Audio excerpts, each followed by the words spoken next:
they had already spent like over $3 million on a documentary, Holy which is cow. insanity. We could make the same thing for 30 grand, probably, right? Like if you put up any piece of content on Instagram, it's going to turn into Cyberdust in about 24 hours. Athletes, we feel like, are probably the best creators on the planet. How is the deal wrong? Or these deals wrong, and like how does PlayersTV fix it? I always like to say it doesn't matter if you have the best apple pie in the world if nobody ever gets to taste it.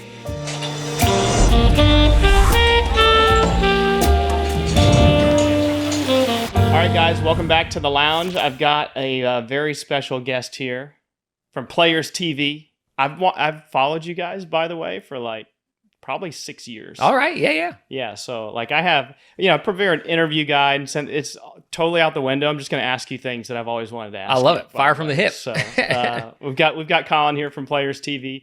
Before we talk PlayersTV, I was telling you before the show, before we started recording, I showed my son yesterday your YouTube channel and asked, "Do you know this guy?" And he said, "Of course I know this guy."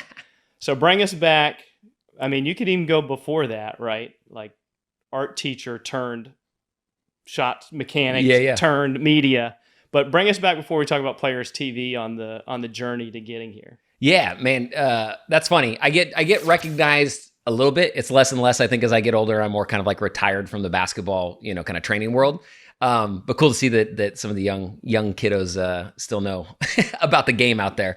So yeah, it's been a wild kind of meandering journey for me, I think. As you mentioned, I started as a junior high and high school art teacher at a tiny little town in Idaho, like about 150 kids, grades 7 through 12. Very rural. 150 total in the school? Total, 7 through 12. Wow. And so it's like the second smallest classification in Idaho, basically. And so I graduated, 2009-ish from college, was looking for a gig, and it was right during kind of like, the housing market crash and everything. So I applied for 35 different teaching positions across the West Coast, got one interview at a tiny little town called Notus, Idaho. I didn't even know how to spell it because it's spelled Notus. And so I couldn't even find it on a map, but ended up getting one interview, got the job. And so I was like, all right, I guess we're moving to Idaho and doing the gig out there. And so, yeah, it was fun because like essentially learned how kind of like the psychology of a seventh grader works, I think is kind of the easiest way to think about it.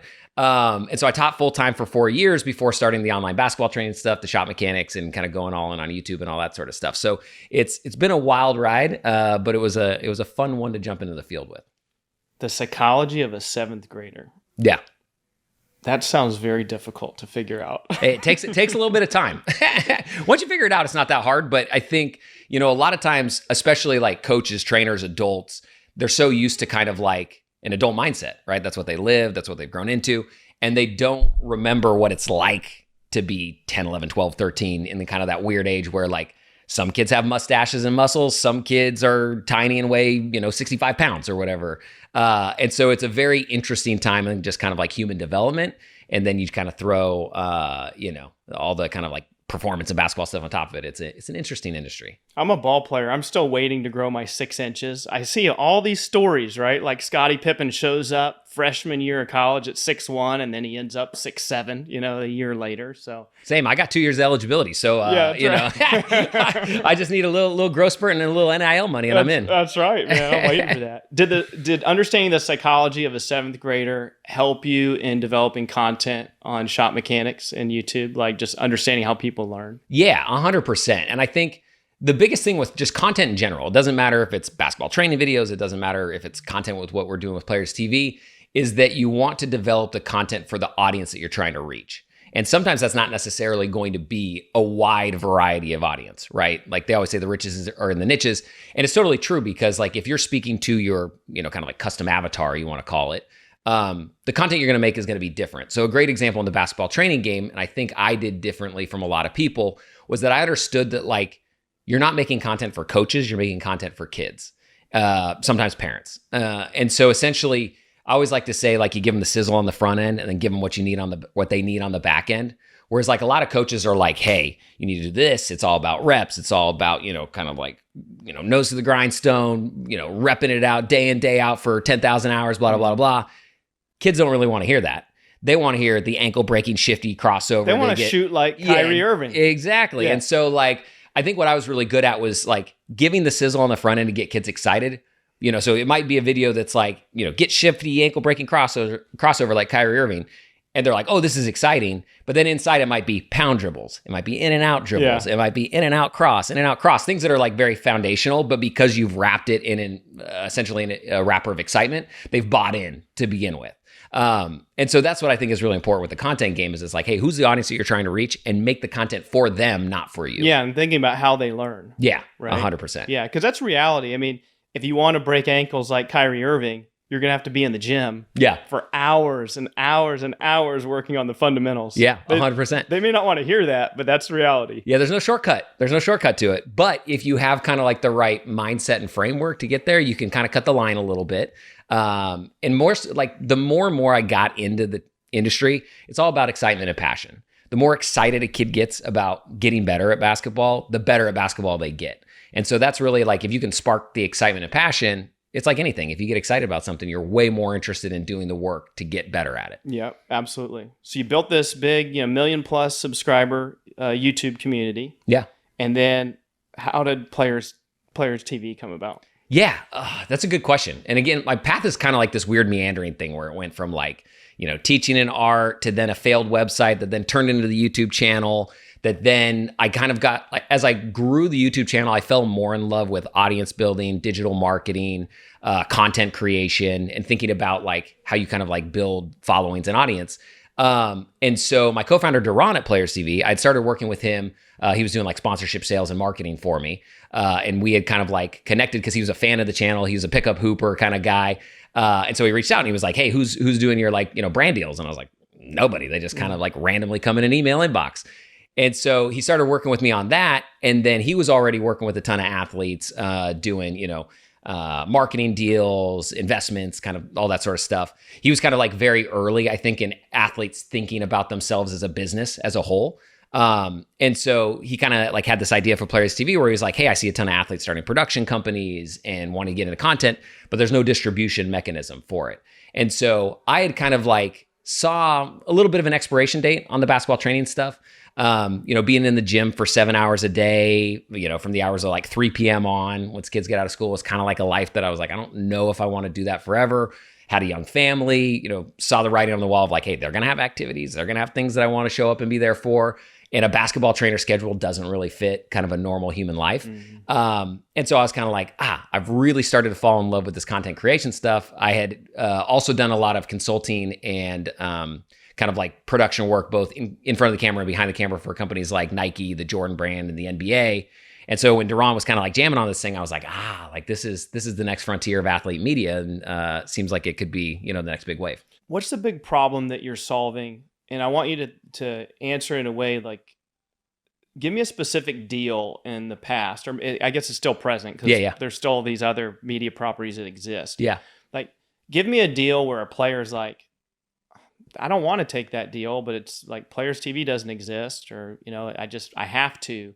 Like, how is the deal wrong, or these deals wrong, and like how does Players TV fix that? Because I don't understand all the economics behind distribution and all of that. Great question. So we solve, I would say, a few problems. The first problem is a lot of times athletes will get into the content game and they don't understand how it works, and it's almost like the same muscle that made them a really good athlete opens them up for a lot of risk in the content game. So there's a lot of, I don't want to say they're like shady, but there's a lot of producers, production companies that they make their money by creating content for other people. And so a lot of times an athlete will be like, hey, I want to create content. They've got a buddy who knows a guy who was a showrunner for a show at Amazon Prime or whatever it is. And then all of a sudden they are into a project, a ton of money with no back-end distribution in sight, no back-end revenue. Because they're paying up front. Hey, I want to start a show. I'm Anthony Tolliver, and I want to start a show.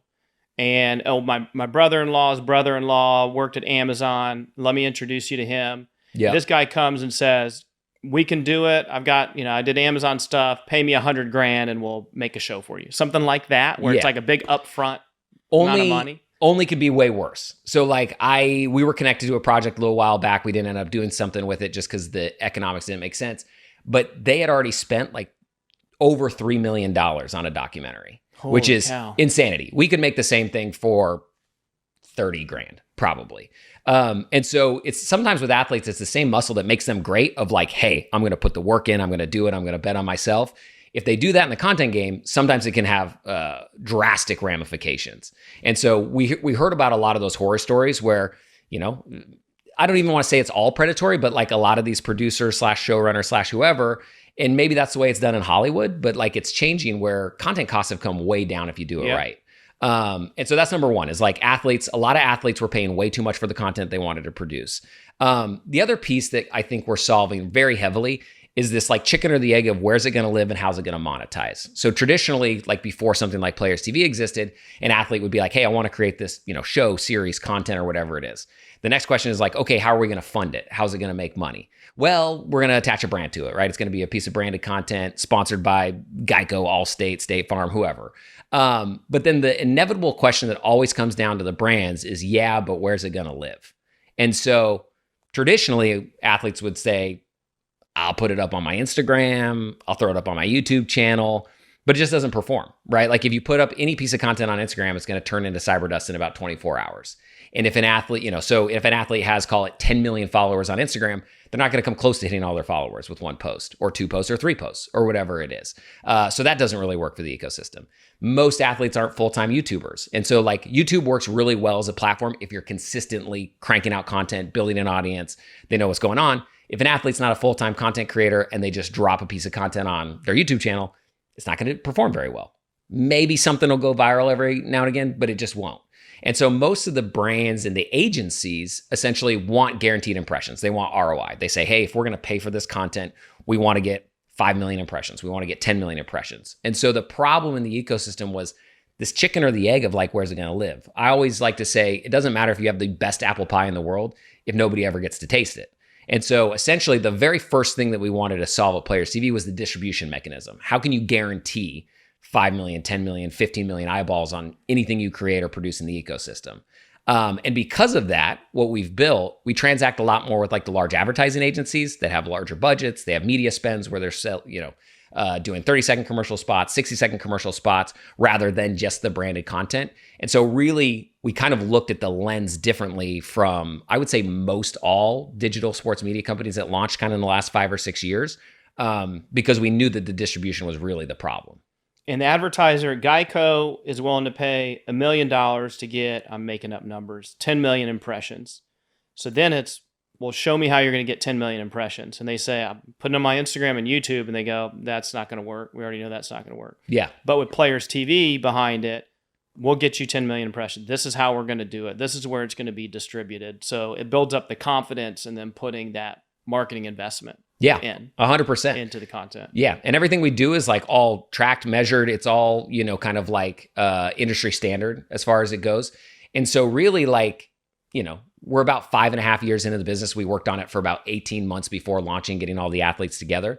And we don't really have a competitor in the marketplace currently because it's so hard to build the distribution footprint. And the moat once you get there is very difficult. So where is the content being distributed right now? Yeah, so a bunch of different places. So digital, social, CTV, OLV, which is connected television, online video. We have a 24/7 linear channel that's on YouTube TV, Direct TV, Fubo, as well as Amazon Fire, as well as a handful of others. So really thinking about like, hey, no matter what project you make, you can get as many eyeballs as you want to have on it, is kind of the way we've built it. So what types of content would I see on like a Fubo or something like that? Like, is this a 30-second commercial? Is this a full TV show? Is it a documentary? Is it all of these different things? Yeah, a little bit of all of the above. So we focus heavily on what we say is athlete lifestyle and culture. So we do less content that's like, hey, athlete dribbling a basketball, catching a football, less on the field, on the court stuff, more kind of things centered around their passions, interests, and hobbies. So it's, business, philanthropy, reality shows.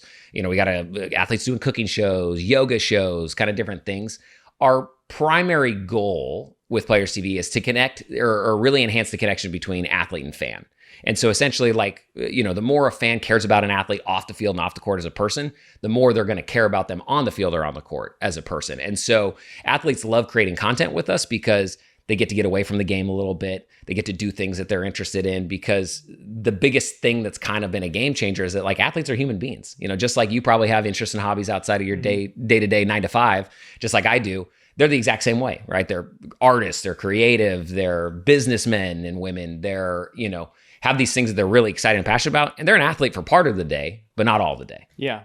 Anything surprising or most surprising to you about like an athlete hobby? Like, I never knew that whatever Kyrie Irving is into that cooking. Man, that's a good question. I would say they all have something that's a little bit of a curveball just in personality.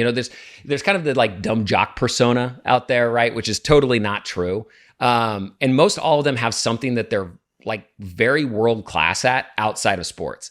Sometimes I always joke, because it kind of like makes me mad sometimes, where it's like you get to be like a world class athlete and get paid handsomely to do this thing that we all want to do for our jobs, but then you also get to be a world class businessman who understands P&L and balance sheets and all that sort of stuff, and then you also get to be this like awesome painter or singer or whatever it is. So that's been like the most mind blowing thing to me, is like most all of them are very good at a lot of stuff. And it kind of goes back to, I think, what I talked about earlier, the same muscles that make somebody a great athlete, as far as like drive, determination, passion, I think transfer into whatever their other hobbies are as well. Yeah. Yeah. It's a mindset. Yeah. If I'm going to go, if I set my mind to something, I'm going to do it. Yeah. I'm going to get there. Yeah. There's no like mediocre, I think, in an athlete's mindset. Yeah, for sure. I want to get in the weeds a little bit. Again, just total selfish. It's my show. I get to I get to ask whatever questions I want. Who cares about the audience? You got the distribution, baby. That's you got to do what you want. That's right. Large advertiser deal, because Tolliver was telling me a little bit about this, but I was like, I'm going to talk to Collin because I get digging deep on it. Advertising agency represents the corporate. Yep. Right?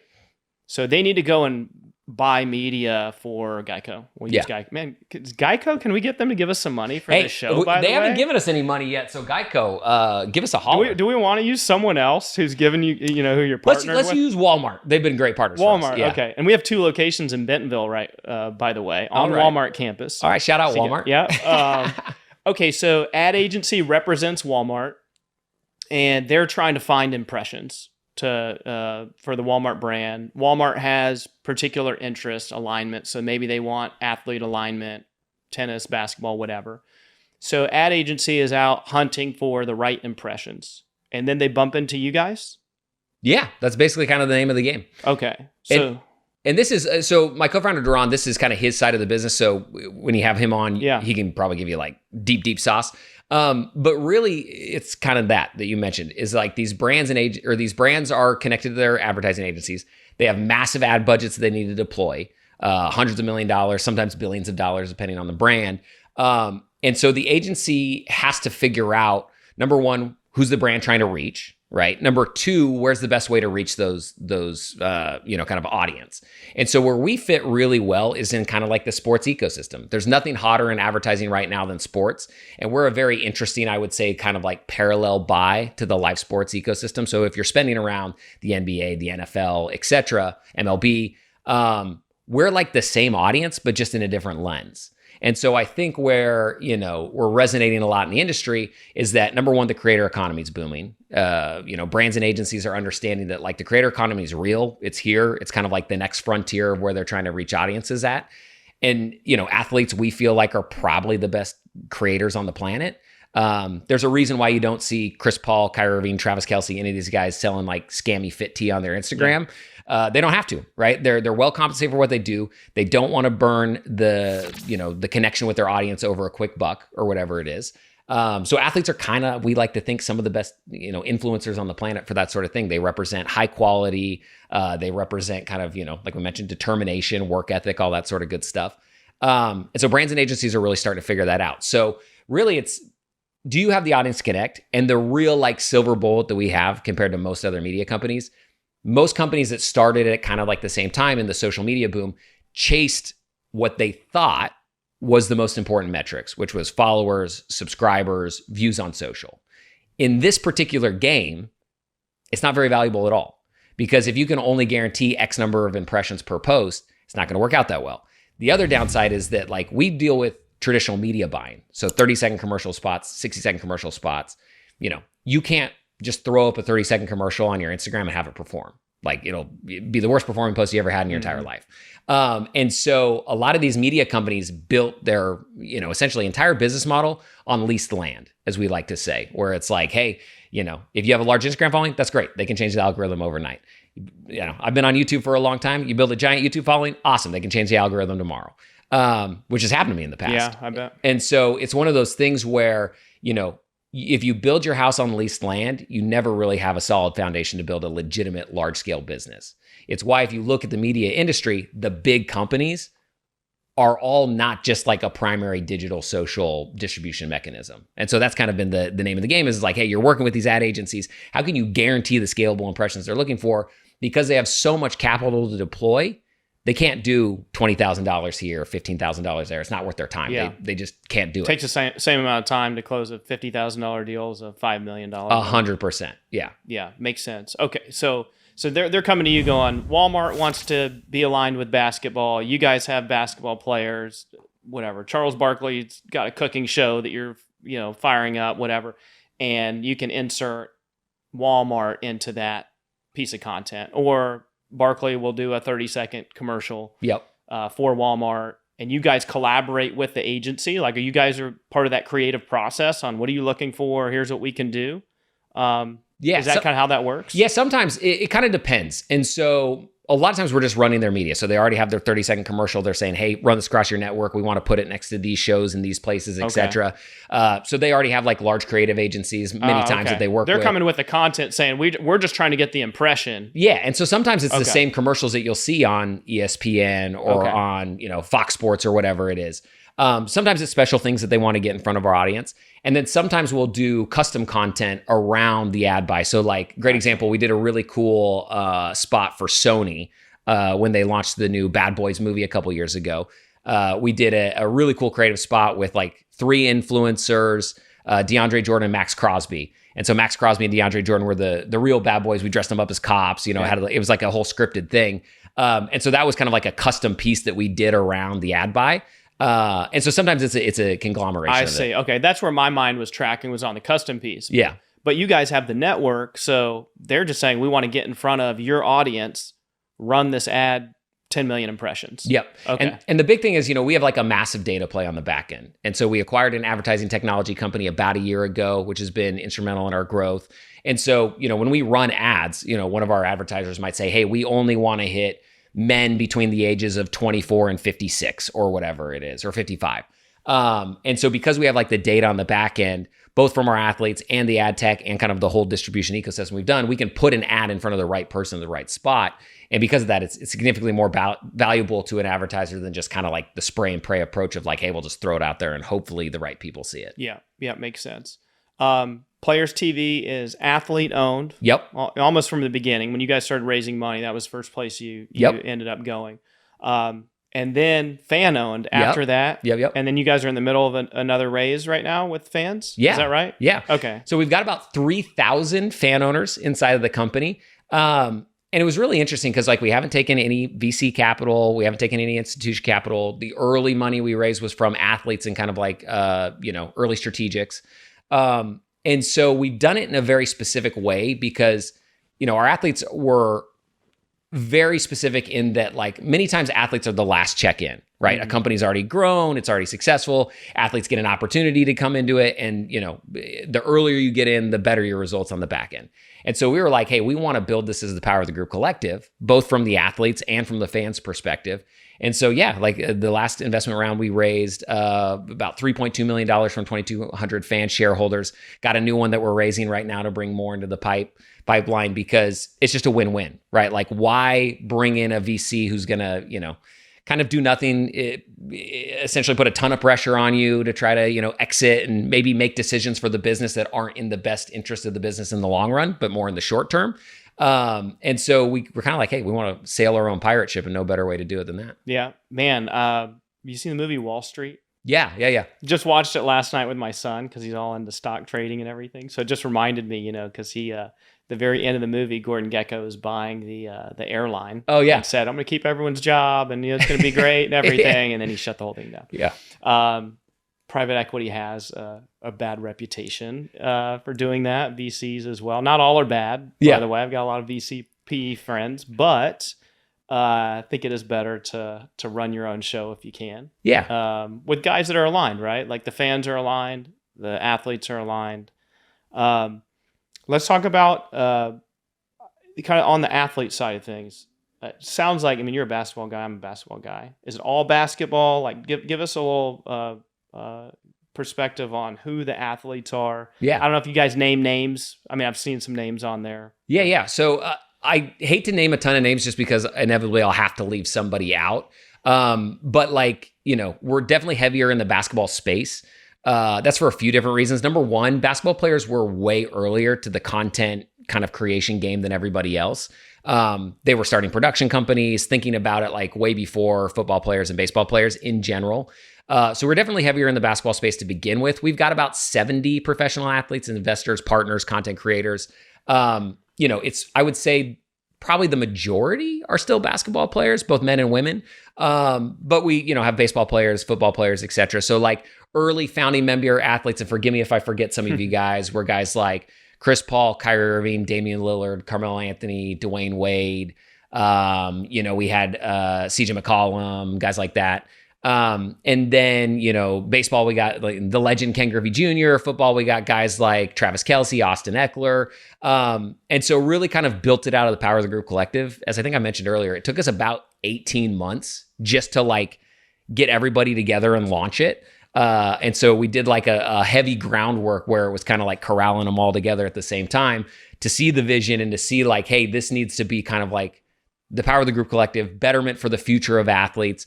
And so a lot of our athletes jumped into it because they love the legacy play. They love the idea of like almost, I call it the Boy Scout rule, leaving it better than you found it. And trying to give a distribution ecosystem that makes sense for athletes. And so, yeah, we've got a bunch of different sports at this point. We got some Olympic athletes in there as well. And continuing the marches, there's nothing hotter than athlete-led media currently. Yeah. How does that change behavior when they want to put out a piece of content and they're an owner in Players TV? Are they coming to you first, ideally or more often saying, I want to run it through the network, the Players TV network first? Yeah. So the nice thing about what we build is it's very agnostic. We can work with a bunch of athletes in a bunch of different directions, depending on if they already have IP, if they want to build IP, if they, just have like a general concept that they want to make. We can work with athletes in a bunch of different ways, depending on where they're at in kind of their content life cycle, more or less, right? Because some athletes are more sophisticated and will have their own production company that's already shopping, selling content elsewhere, and they want us to be a tool in the tool belt. Some athletes are like, hey, I'm new to this. I want, some kind of guidance. I want to, have more of a partnership with you guys. And so we work with them in a variety of ways, I would say. But really the most disruptive piece of our model is that we're athlete first. And so we always ask ourselves, we ask ourselves two questions. Number one, what's best for athletes? Number two, what's best for fans? And then I guess number three, like, how do we make some money out of the deal, right? But like a lot of times athletes don't understand that like if a network's paying you X number of dollars for your content, that means they're making 10X on the back end that they don't even know about, right? Like that's the economics of media. And so instead we bring athletes into the fold and we're very transparent with like, hey, this is how we make money. This is how much money we're going to make. This is how much money you're going to make. And so lifting that curtain, I think has been really eye-opening for a lot of athletes in the space. And it's kind of, I think done a ton of education for the athlete community and like, hey, this is the way the media ecosystem works. This is how you should maybe fit into it. And whether we're the right tool or not for you is up to them. Okay. I'm going to nerd out on media stuff. Yeah. And who cares what the audience, what they're looking for? Because, we launched our own media network here at the Gents Place. Yeah. Gents TV. So we took over all the TVs in here. We're running our own content. We got our own channel, right? We're curating content. We're scraping stuff off the internet. We're producing our own content. Oh, nice. So like this show will show up, little highlight clips on the TV network. Got our YouTube channel, all of those things. I still don't understand fully like the economic model. Like, could you break down an example of I'm an athlete. I pay a production company to produce a piece of content, and it costs me like, don't give me names. Just give me an example. Like I spend $1 million on this, and then I take it to a network, and the network pays me upfront like $2 million, and then I'm done, and then they monetize it, or like how does I don't understand how it works. Yeah, traditionally there's kind of, I would say, two main models. So there's the selling model, right? Where essentially if you pre-make a show or a series or whatever it is, you can sell it to a network or a streamer and they'll buy it for X amount of dollars. Up front, and then it's on them to sell all the advertising and make as much money as they want. Yeah, exactly. So, okay. And traditionally, that's how I think a lot of athletes have worked in the space. It's a little bit of a high risk, high reward game because you hear... It's like making a movie, right? Yeah, exactly. And so you'll hear horror stories of athletes spending a ton of money on the content and then nobody buys it. And then essentially they're just out the money and they throw it up on YouTube and it makes pennies in AdSense on the front end and, they basically take a bath. It's a doable game, but what a lot of people don't realize, there's not that much sports content that actually gets sold in the marketplace, right? If you look at Netflix, it's the largest streamer on the planet, right? They probably do 5 to 10 sports projects a year. Yeah, there's not enough. Maybe even... I've watched everything on Netflix sports related. Maybe even less. And so what you hear, and this isn't just athletes, these are other people creating other sports properties too. You hear kind of this like pipe dream of like, well, I'm going to sell it to a streamer. It's like, they're not buying very many shows. And the ones that they are buying are the like really sensationalized thing, not necessarily a project that's really good that already has a built-in fan base. Great example, we've had multiple of our very high profile athletes that have an awesome documentary project about their life, their career, and they've been told by some of the streamers, you're not a big enough name for our platform, which is nuts. We're talking about people that have 10, 15 million social media followers. Many times more social media followers than the actual team that they play for. And so that's like the first pipe dream that I think a lot of people that get in the content have is they have this assumption of like, streaming is like massive and there's so much money being thrown around, and there is, but not really in the sports ecosystem for the most part. So that's like the first model is like, hey, I'm going to make this thing, I'm going to spend a bunch of money up front and I'm going to try to sell it to a streamer or a network. Cable networks traditionally have been big buyers for this sort of content and they've had like pretty good budgets, but with kind of like the generalized decline in the cable market, their budgets are getting scrunched. They're buying less and less content at, smaller and smaller prices. And so that's like a whole distribution ecosystem that's kind of drying up. And so that model just doesn't work all that well. The other model is a licensing model where you make something and then you license it to somebody. That's one that we feel like is probably better, but you have to have the right tools and the right, kind of like connections, the right distribution to be able to do it. Is that like a rev share? So no money up front, but I'm going to get X% advertising dollars. Could be a rev share. It mostly comes down to ownership. So who owns it? In the shopping selling, most of the time when you create the thing, you sell it to the streamer and then they own it in perpetuity. Okay. So you get a payment or whatever it is, and then they own it, they get to monetize it, it's in their catalog. Licensing is more, you still retain the rights to own it, and you're more like, leasing it to them. There's a term. Yeah. And you get to use it for 2 years and I can take it back and I can go lease it out to someone else. Exactly. And so that's a model that I think is smarter for a lot of athletes to play in, but a lot of athletes don't have the infrastructure to be able to do that. And so those are kind of the two traditional models. For us, we've really built an ecosystem where we can do anything and everything. We could sell something if we want to sell it. We can license something if we want to license. But the biggest kind of silver bullet that we have is the distribution on the back end to be able to monetize it ourselves, which is kind of the biggest issue that most of these projects have is where's it going to live, like I mentioned before. So we have like a really great ecosystem where we can also not take a bad deal if we want to license something somewhere just because it's our only option. We can be like, nah, we can monetize that on our own network.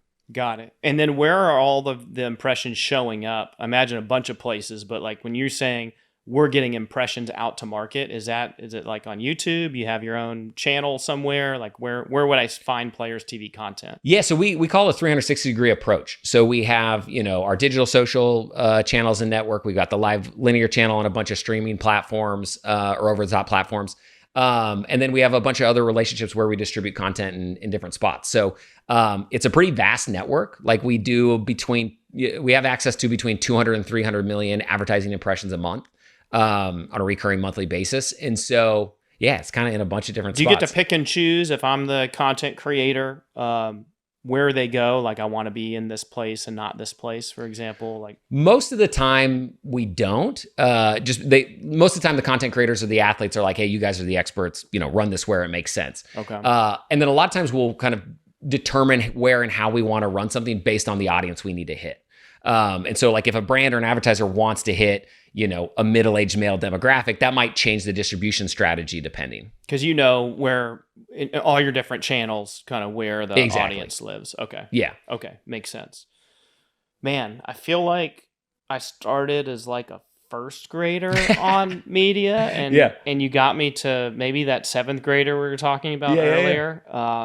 And we're gonna get you to a PhD. I mean, you've got a doctorate, man. But like, I'm hoping within the scope of an hour, I can maybe get into high school on this stuff. Because I am fascinated with one. I love sports, but I'm fascinated with what athletes are doing outside of sports. Yeah, all we see all day long is them playing sports, and we know that they're humans. They're doing other things, and that's what I'm curious about.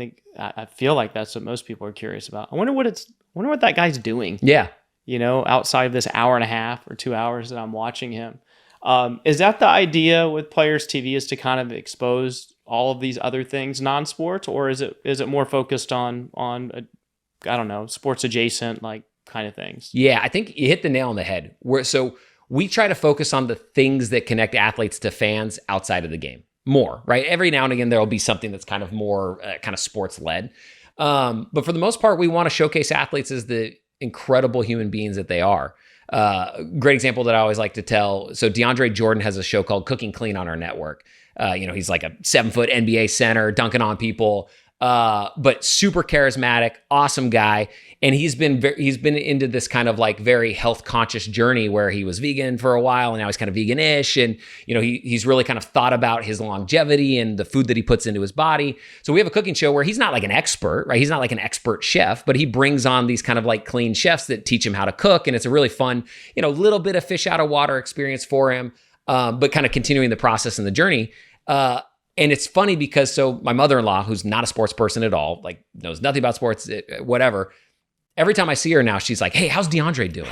How's DeAndre doing? I love that last episode of Cooking Clean. It was so He's cool." Her favorite chef. Yeah. So she knows nothing about his basketball career at all. Yeah. But she was able to connect with him on a human level because of his interest in kind of like this clean living and cooking and all that sort of stuff. And that's kind of the name of the game for us, is like, how do you care about an athlete more once you get to know them as a person, right? And so that's kind of the content that we try to create. It kind of sits at that intersection. It reminds me because, business partners with Emmett Smith and Jerry Jones. Oh, yeah. But Emmett in particular, it's so funny because we have all these ladies here that work with us most of them are younger than me. So, Hannah up front, she didn't know who Collin is. She didn't know who Emmett Smith is. She didn't know anybody. But it was funny years ago. I said, we're business partners with Emmett Smith. And they go, "Oh my gosh, the Dancing with the Stars champion." Yeah, exactly. You're like, yeah. Oh, yeah. Also, one of the best running backs of all time. That's right. Yeah. That's the guy. That's the same guy. So, and Emmett's done a great job. He did a lot of stuff with Herradura Tequila. He was very particular about putting himself out there as a businessman. He learned a lot from Roger Staubach in the real estate business, but that was really critical when we partnered with him, and he's a co-owner in the brand, is like, he wants to make his mark in business. And so he's real strategic about where he showed up, from a marketing standpoint to give him that image. But I always thought that was funny is, Emmett Smith, the Dancing with the Stars winner. That's hilarious. Yeah. So the power of media, right? The power of media. It's funny. Like it goes across all the way, right? Like, so Shanae Ogumake is one of our athletes. And she was a guest judge on, I think Is It Cake or whatever that show is, where basically the entire crux of the show is there's two things. One's a real thing and one's it made out of cake. And then like the contestants have to guess is it cake. Never heard of this. And they cut it in half. It's on Netflix, I think. And so my 10-year-old loved it. And then so, she like kind of doesn't really care like what I do for a business. She's like, he's like a YouTuber or whatever. But then the moment she was like, "Oh, Shanae's like a part of your company, like this guest judge on Is It Cake," she was like, "Oh my gosh, this is the coolest thing since sliced bread." Oh man. So before we wrap, I just have one other, again, rabbit hole question on content production. Yeah. So, I don't know in DeAndre's case if this is the case for him, but athlete comes to you guys, heard about Players TV, or I'm involved as an investor, and man, I've got this great idea on content. Like, I want to start a cooking show. Yeah. You guys get that inbound, that conversation. Are you saying, "Got you, tell us what you want to do," and then you're actually producing that for them? Is that part of your business where you're doing the full production? but they want to work with you because you're athlete first. Maybe they're an investor in the brand, or their friend's an investor. They're going to have a better economic deal. And you're producing content probably at not $3 million, right? No. It doesn't cost $3 million. But is that the idea for an athlete? Is like, go to Players TV because they can do it soup to nuts. They can help create the content and get it out to market. Yeah, I think that's really one of the superpowers for us. Is number one, we're very transparent in how we operate as a business, and so we'll tell an athlete like, hey, this is how much it's going to cost. This is how much we think we're going to be able to sell it for. This is the monetization for you on the back end, whatever it is. So like, we're very transparent, which in the industry in general, it's very cloak and dagger, right? Like most of the time, if an athlete does a content with like a traditional network or something, they're not really knowing, hey, what are the advertising impressions? How much are they selling it for? All that sort of stuff. So that's kind of the front end. I think where we've really got a lot of trust in the ecosystem is that athletes know that what they bring to us is going to turn into what they want it to be. And they're going to have say in the project, and they're going to have it be really authentic to who they are and what they want to do. I think a lot of athletes have been burned in the past where they've done content with a company, whether it be a production company or a network or whoever, and they don't really get their vision to come across. They lose creative control. Exactly. So the creative people will come in and they'll punch it up and they'll move all this stuff around and they'll be like, well, it'd be better if it's like this. And it's going to have more drama if it's going to do that. And then by the time it gets done, it just isn't what they wanted it to be. Yeah. And so I think more than anything, we're just like a trusted source in the ecosystem to, number one, we're going to do right by your creative ideas. And number two, we're going to do everything with your best interest in mind, right? Like we've shot content before that would have done really, really well and like probably went viral, put us on the map, blah, blah, blah. But the athlete, reflected on it, was like, actually, I don't know if I want to put that out. And, yeah, we ate a little bit of costs and we ate some time and like, it was a great piece of content, but hey, that's okay. Yeah. If an athlete doesn't want it and it's not what they want to do, that's totally fine. And so I think because of that mindset, athletes know that we're trusted, that essentially we're, kind of like a friend in the ecosystem.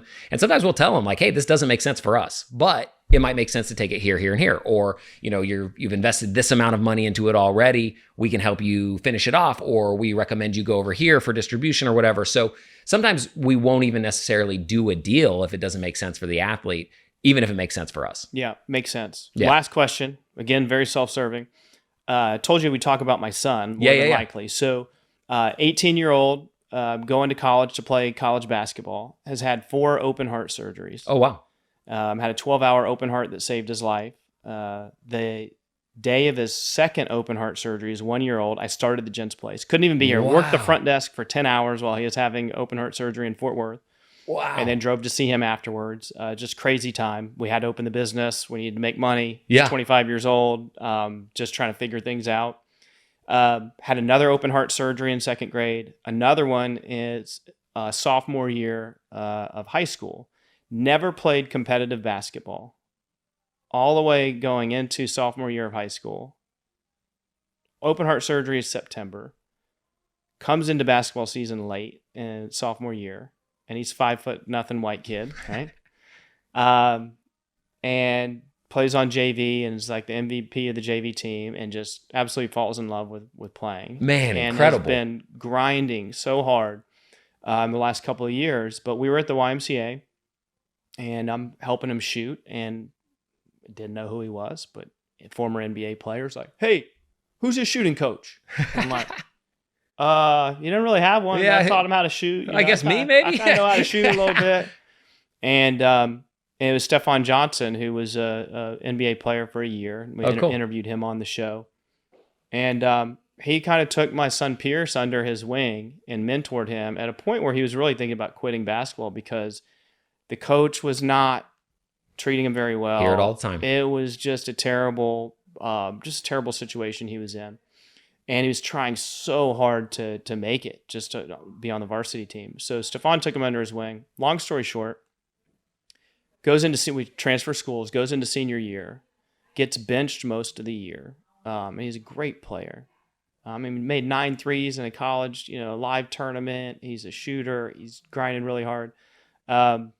Doesn't play a lot of the year and ends up showing up to college camps and gets college basketball offer. Wow. So he's going to play at Our Lady of the Lake in San Antonio, which is one of his top schools. That's so cool. He wanted to go to like a small Catholic school, Yeah. try to stay close to home, and that was one of his top 2 schools. He will be the first basketball player in the history of the sport ever to play college basketball, having gone through multiple open heart surgeries. So, we had Shaq's son had an open heart. We haven't found, we have looked everywhere. We have scoured the web. We have GPT'd. We have called people. And he's also a Make-A-Wish kid. And we're waiting on verification from him. We think he's the first Make-A-Wish kid to play college basketball. First kid in the sport ever to play with multiple open heart surgeries. So we've been documenting this story, and we're like, Pierce, man, like, and he's super humble. He's like, oh, whatever. I'm just a regular kid, We want to make a documentary. And I'm sure you run into this all the time, right? Because these athletes, man, it's like, my son's story is amazing, but I'm super biased. Yeah. But I mean, even Tolliver, right?